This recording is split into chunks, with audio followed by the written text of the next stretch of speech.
आणि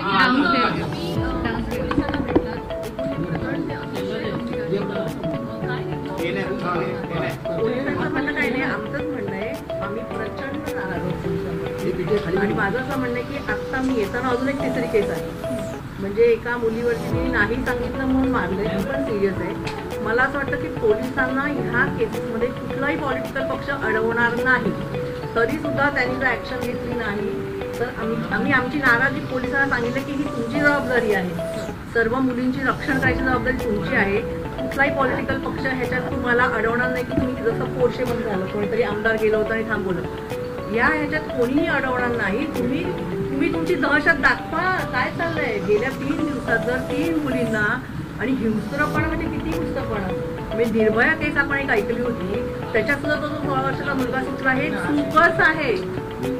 ज्या मुलाला एवढी विकृती आहे तो कुठच्याही वयाचा असू दे त्याला आतमध्ये आयुष्यभर ठेवलं पाहिजे. मला असं म्हणणं फाशीच दिलं पाहिजे. कशीच आत्ताची ही केस आहे. तुम्ही मंदिरात पुजारी जर असं करत असतील, मुलींना लग्न करून फसवून असं करत असतील, तर ह्या लोकांवरती पोलिसांची दहशत असली पाहिजे. दहशत म्हणजे की पोलीस काय करू शकतात हे या पुरुषांना कळलं पाहिजे, आणि ते जोपर्यंत कळत नाही तोपर्यंत हे पुरुष थांबणार नाही. शतपीनं खरं तर आरोपींना पकडलं जातं, पण दुसरीकडे कायद्याचा भाग नाही का वाटत? त्याच्यासाठी मी तुम्हाला सांगितलं की पोलिसांच्या हातात पण काही असतात जे तुम्ही तुमचा धाक दाखवू शकता, भविष्य दाखवू शकता. आणि तुम्ही आता शालू यांनीला पण सांगितलेलं आहे की शक्ती कायदा 10 वर्षापासून अजून इम्प्लिमेंट झालेला नाही, तो अजून तिथे पासनात गुंडाळून पडलेला आहे.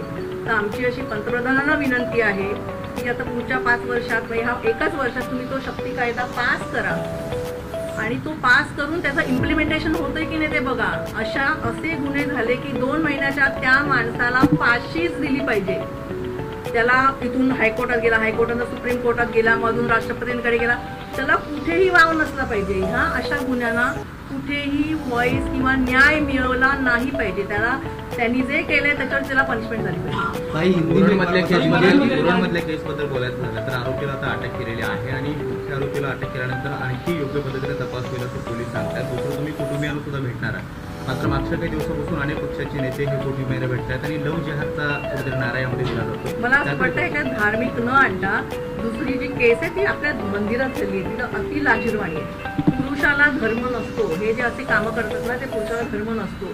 त्याच्यामुळे धर्मनिरपेक्ष जो कोण पुरुष करतोय त्याला तात्काळ शिक्षा झाली पाहिजे, तो कुठच्याही धर्माचा असो. असं काही नाही आहे की लव जिहाद केलं म्हणून त्याला मारायचं आणि मंदिरांनी पुजाऱ्यांनी केलं म्हणून त्याला सोडायचं. त्याला तेवढीच कडक शिक्षा झाली पाहिजे. काही सर्व घटना घडतात, आपण पोलिसांवर नाराजी व्यक्त करताय, परंतु आपल्याला असं वाटतं गृहमंत्र्यांचं देखील अपयश आहे. पोलीस जर स्ट्रॉंग ॲक्शन घेतलं तर गृहमंत्र्यांपर्यंत जायची गरजच नाही आहे. मला असं वाटतं पोलिसांची नेमणूक किंवा त्यांना त्यांच्याच हातात असते संरक्षण. सरकारने त्यांना दिलेलं असतं की महाराष्ट्रातल्या लोकांचं संरक्षण करायची जबाबदारी ही पोलिसांची असते. पोलिसांनी नाही केलं तर मग गृहमंत्र्यांनी लक्ष घालायला पाहिजे, पण पोलिसांनीच का करू नये ह्याच्यावरती माझा प्रश्न आहे. नवीन घडामोडी पाहण्यासाठी आजच आम्ही मुंबईकर 24 तासला लाईक करा, सबस्क्राईब करा आणि अपडेट राहा.